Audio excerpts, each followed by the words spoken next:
India's number 1 varicose veins hospitals ఐబీసీను సంప్రదించండి. మీ నొప్పి లేని ప్రయాణాన్ని ప్రారంభించండి. అందరికీ నమస్కారం. నా పేరు మాధురి. మీరు చూస్తున్నది సుమన్ టీవీ నెట్వర్క్.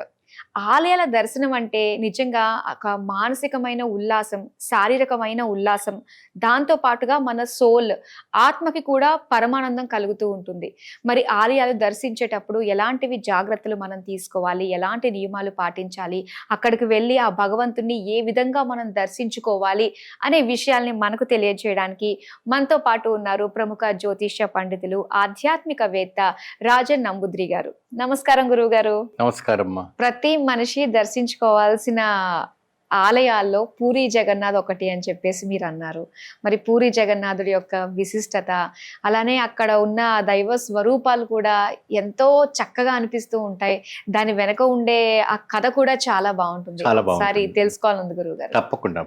నమస్కారం. శ్రీ మహాగణపతి దేవతభ్యో నమః. చూసేవంటి వీక్షబంధుకి నమస్కారం.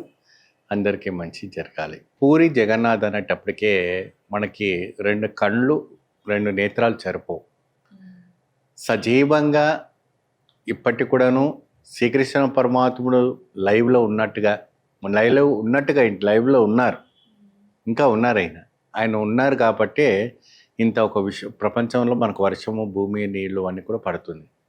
పూరి జగన్నాథుని ఒక కథ చాలా నిర్మలమైనటువంటి, ప్రశాంతమైనటువంటి, చాలా పెద్దగా ఉంటుంది. నేను చాలా షార్ట్గా చెప్తాను, ఎందుకంటే వినేవాళ్ళు కూడా ఓపిక ఉండాలి. అది చాలా చాలా పెద్ద కథ, కానీ చిన్నగానే చెప్తాను. ఒకానొక సందర్భంలో ఒక పూజారి అనుష్ఠానం రోజు కూడాను నది దగ్గర చేసేవాడు. ద్వాపర యుగంలో మహాభారతం అంతా కూడా ముగించుకున్న తర్వాత బోయవాడు బాణంతో కొట్టిన తర్వాత శ్రీకృష్ణుని ఒక బొటనేది తలిగి ప్రాణం పోతుంది అంటారు. అంతటి మహానుభావుడికి చిన్న బొటనేలేని లెక్కమ్మ. కాకపోతే ఏంటంటే అది ఒక కథ, అంతవరకు ముగించుకోవాలనుకున్నాడు, ముగించుకుంటున్నాడు. ఆయన కాపాడుకోవాలంటే ఆయన ఎంతసేపు తల్లి. ఇదంతా కూడా జగన్నాడు వంటి నాటకం. ఆ ఒక శ్రీకృష్ణ పరమాత్ముడు ఆ భోయవాడు తాకినది కాబట్టి అప్పుడు నిర్మలం అయిపోయిన తర్వాత పంచపాండవులకి ఈ విషయం జరుగుతుంది. తెలిసిన తర్వాత వాళ్ళందరూ వచ్చేసి శ్రీకృష్ణ పరమాత్మునికి ఏ విధానమైనటువంటి అంతిమ సంస్కారం చేయాలంటే దహన సంస్కారం చేయాలని చెప్తారు. అయితే దహన సంస్కారం చేసినప్పుడు ఎప్పుడైతే కూడా దహనం చేసిన తర్వాత అన్ని అవయాలన్నీ కూడాను కాలిపోయిన తర్వాత ఆ వారి ఒక గుండె మాత్రం కాలదు. హార్ట్ ఉంటుంది కదమ్మా, హార్ట్ మాత్రం ఇంకా అది లప్టప్పుగా కొట్టుకుంటుంది. చనిపోతున్న అంటే శరీరం చనిపోయింది, కానీ ఆ ఒక గుండె మాత్రం ఉండిపోయింది. అయితే ఇది ఇలా కాదని చెప్పేసి వాళ్ళు ఏం చేస్తారంటే ఇది నీటిలో సముద్రం ఒడ్డులో వదిలేస్తామని చెప్పేసి ఒక పట్టుబట్టలో కట్టేసి సముద్రంలో అవయాలన్నీ కూడా కలుపుతారు కదా, కలిపేస్తారు. అయితే అనుష్ఠానం చేసుకున్న ఒక పూజారి ఒక ఒడ్డుకు కొట్టుకు వస్తూ ఉంటుంది. కొట్టుకొచ్చుకున్నప్పుడు ఆయన చేతితో పట్టుకున్నప్పుడు ఇది ఏంటి, ఇది గట్టిగా సౌండ్ వస్తుంది, ఇలా వస్తుంది అని చెప్పేసి ఆయన ఇంటికి వెళ్ళి తీసుకొచ్చి పెట్టుకున్న తర్వాత ఆయన ఒక రాత్రిలో స్వప్నంలో కృష్ణ పరమాత్ముడు కళ్ళలో వచ్చి, నేను కృష్ణ పరమాత్ముడిని, నేను ఈ అవతారంలో ఉన్నాను, నన్ను ఒక దాంట్లో పెట్టి పూజించండి, మీకు అన్ని విధాలమైనటువంటి దర్శనం చేస్తా అంటే ఈ విషయం మహారాజుకు తెలియజెప్తారు. ఆ మహారాజు పూజారిని ఇంటికి తీసుకొచ్చి ఆ ఒక పదార్థం ఏదైతే ఉందో బ్రహ్మ పదార్థము అంటారు. ఆ బ్రహ్మ పదార్థాన్ని అది కళ్ళకు కట్టేసి తీసుకొచ్చి ఈ యొక్క విగ్రహం తయారు చేయండి, తొందరగా నేను చూడాలని చెప్పేసి సుభద్రను, బలరాముని, శ్రీకృష్ణుని రెడీ చేస్తాను అని చెప్పేసి చెప్తారు. కానీ ఎవరు కూడాను ఆ ఒక విగ్రహాన్ని తయారు చేయడానికి ముందుకు రారు.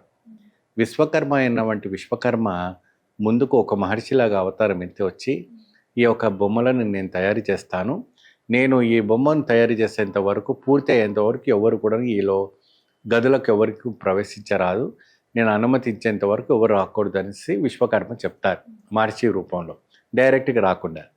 అప్పుడు మనకు వుడ్ వర్క్ చేస్తుంటే చప్పుడు రావాలి, అంతే కదమ్మా.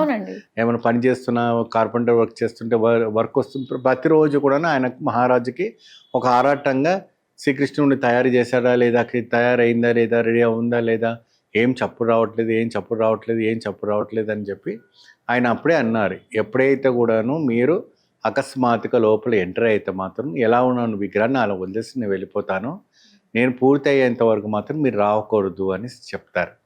ఆయన వినిపించకుండా చప్పుడు రావట్లేదని చెప్పేసి వారు ఏం చేస్తారంటే తలుపులు బద్దలు కొట్టుకొని లోపలికి ప్రవేశిస్తారు.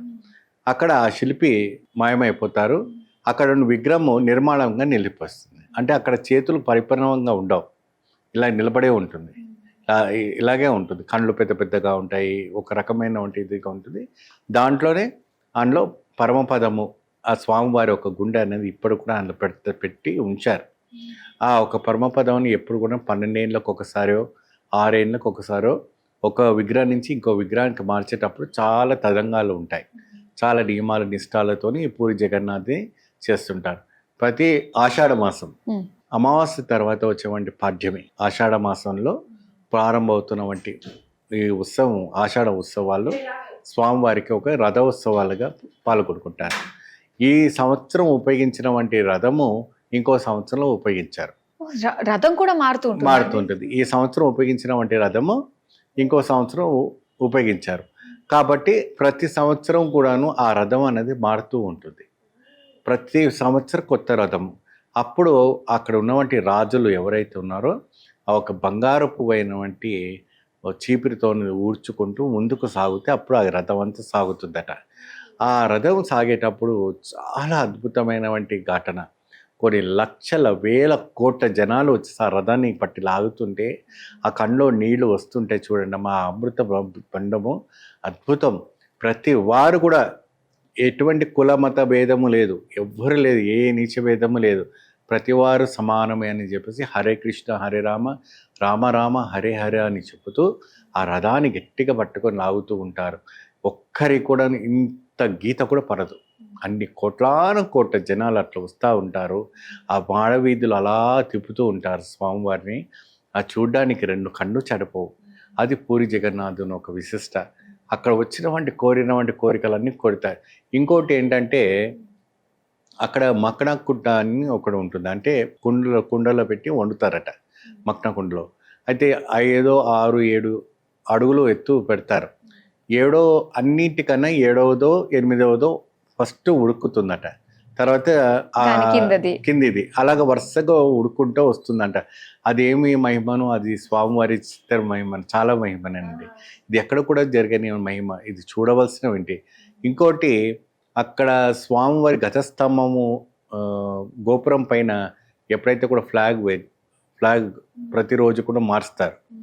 మనకు గాలి తూర్పుకు వచ్చింది అనుకోండి, ఆ పరమట వైపుకే మారుతుందట. అక్కడ ఫ్లాగ్ పరమట వైపుకే గాలి కొడుతుందట, తూర్పు వైపుకు వెళ్ళదు. ఎందుకు తూర్పు వైపు గాలి కొడుతుంటే తూర్పు వైపుకే వెళ్ళాలి కదా, అది పరమట వైపు రివర్స్ వెళ్తుంది. తర్వాత స్వామివారి ఒక ఆలయంలో అందులో ప్రవేశించిన తర్వాత సముద్రపు అలలు అంత సౌండ్ రాదట, అస్సలు రాదు. మీరు ఆ గర్భం దాటి బయటకు తర్వాత అలల్లో మాత్రం భయంకరంగా వస్తుంటాయి, భయంకరమైనటువంటి సౌండ్స్ రావటం అనేది జరుగుతాయి. మీరు ఎప్పుడైతే స్వామివారి ఆలయంకి వెళ్ళిన తర్వాత అక్కడ ప్రతిదీను ఒక మహిమని, ప్రతిదీను అనుక్షణమైనటువంటి మహిమని. అక్కడ పైన గరుడ గడువు కూడా వెళ్ళదట, కాకి గద్ద కూడా దానిపైన వెళ్ళకూడదంట. ఎటువంటి హెలిప్యాడ్స్ కూడా వెళ్ళవు, హెలికాప్టర్స్ వెళ్ళవు, ఇంకెటువంటి ఫ్లైట్స్ వెళ్ళవు. అటువంటి కొన్ని నిబంధనలు అన్నీ కూడాను ఉంటాయి.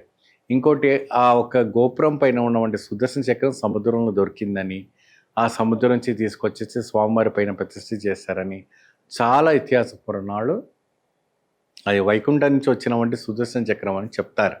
అది చాలా సత్యమైనటువంటి చక్రం అని అంటారు. ప్రతిరోజు అక్కడ ఫ్లాగ్ మారుస్తుంటారు, జెండా అంటారు కదమ్మా. మనకు ఆ జెండా అనేది ప్రతిరోజు ఎక్కడ ఏ ఆలయంలో అట్లా ఉండదు. కొన్ని ఆలయాలు అంటే 6 నెలలకు సంవత్సరానికి ఒకసారి మారుస్తుంటారు.